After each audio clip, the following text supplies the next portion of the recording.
एकनाथ शिंदे यांची दिल्लीतील धावपळ आणि त्याचवेळी देवेंद्र फडणवीस यांनी घेतलेली राज्यपालांची भेट, या दोन घटना काही वेगळाच संकेत देऊन जात आहेत.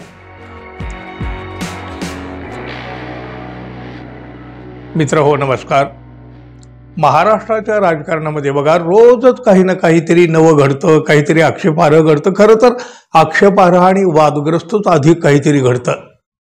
आता मात्र या राजकारणामध्ये मोठं काहीतरी घडतंय. अचानकपणे घडलेल्या दोन घटनांचा अर्थ परस्परांशी सुद्धा लावला जातोय. राज्याचे उपमुख्यमंत्री अगदी अचानकपणे दिल्लीच्या दौऱ्यावर गेले. एकनाथ शिंदे हो, अचानकपणे शिंदे यांनी दिल्ली गाठल्यामुळं अनेकांच्या भुवया उंचावल्या आहेत. तर त्यावर राज्याच्या राजकारणामध्ये तर्कवितर्काला पुन्हा एकदा उधाण आलेलं आहे. शिंदे गटाचे नेते जे आहेत ते उदय सामंत, त्यांनी म्हटलं की राज्यातील खासदारांचे दिल्लीतले प्रश्न सोडवण्यासाठी शिंदे दिल्लीला गेलेले आहेत.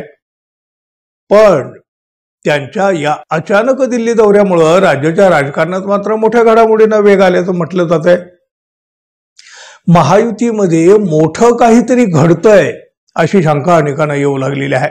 अहो, एकीकडे एकनाथ शिंदे अचानक दिल्लीच्या दौऱ्यावर गेले आणि दुसरीकडे देवेंद्र फडणवीस यांनी अत्यंत तातडीनं राज्यपालांची भेट घेतली. मग या दोन्ही घटनांच्या टायमिंगमुळे ही शंका अधिक वाढली ना. तिकडं एकनाथ शिंदे यांनी आपली कार बदलून दिल्लीत एका बड्या नेत्यांची भेट घेतल्याच्या आणि या भेटीबाबत गुप्तता पाळल्याच्या बातम्या झळकल्या. बघा, ते आता खरी शिवसेना कोणाची, धनुष्यबाण चिन्ह कोणाचं, यावर आता सुप्रीम कोर्टामध्ये मोठी सुनावणी होते. म्हणजे 20 ऑगस्टची तारीख तर दिलेली आहे, पण ही तारीख आता पुढं मागं होण्याची शक्यता आहे.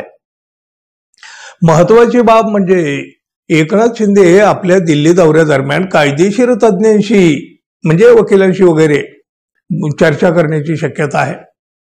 शिवसेना पक्षाचे नाव आणि चिन्ह याबाबत विधानसभा अध्यक्ष राहुल नार्वेकर यांनी दिलेल्या निकालावर उद्धव ठाकरे शिवसेनेनं दाखल केलेल्या याचिकेवर सर्वोच्च न्यायालयामध्ये ही नियमित सुनावणी होणार आहे. या सुनावणीच्या पार्श्वभूमीवर एकनाथ शिंदे गटाकडून कायदेशीर तयारी केली जात असावी असा कयास सुद्धा लावला जातोय.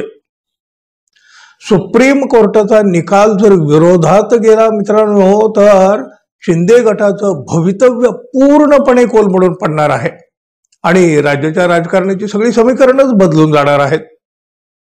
त्यामुळं या निकालाची मोठी धास्ती शिंदे गटाला आहे आणि त्यामुळंच शिंदे यांचा दिल्ली दौरा, दिल्लीतील नेत्यांच्या गाठीभेटी आणि त्याबाबत पाळली जाणारी गुप्तता, अशा बाबींची मोठी चर्चा होऊ लागलेली आहे आणि त्यातूनच मोठं काहीतरी घडतंय अशी शंका बळावलेली आहे.